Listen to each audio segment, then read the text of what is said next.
say there are probably two poems that stand out.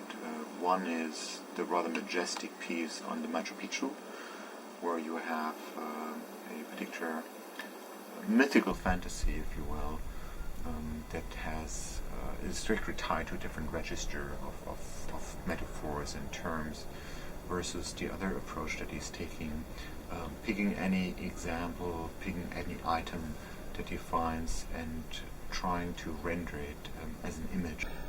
One key example is Frankfurt in Germany. But if you go to the center of the city, there was a typical postmodern series of facades, and at one point in the middle of the street you find a unicorn at the top of a building. And this unicorn is of course a symbol, it's an icon, it's an iconic feature of architecture. So it would also speak with the pedestrian, it would actually reach out. And here you can see it's no longer perhaps the modern legacy of concrete, glass and steel, but it's a new way of creating architecture. So the next question would then be, for someone who's a literary scholar, how do writers actually render the postmodern city?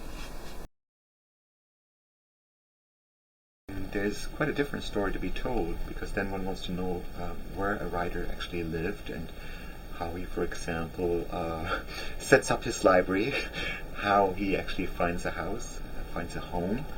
So in this case, when you go, for example, to Santiago de Chile, in Santiago there's actually one of the homes of Pablo Neruda that he inhabited, so you can still enter it.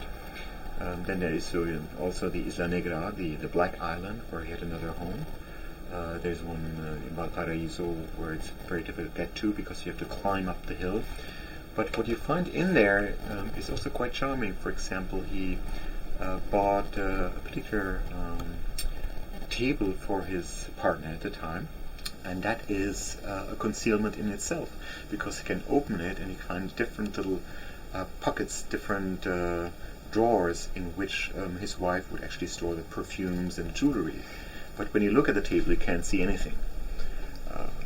It's concealing everything.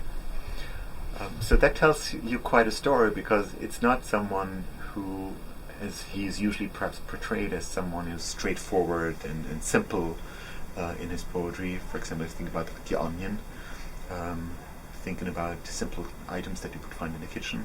But there's a complexity, a richness, also a maturity in his thinking that I find very compelling.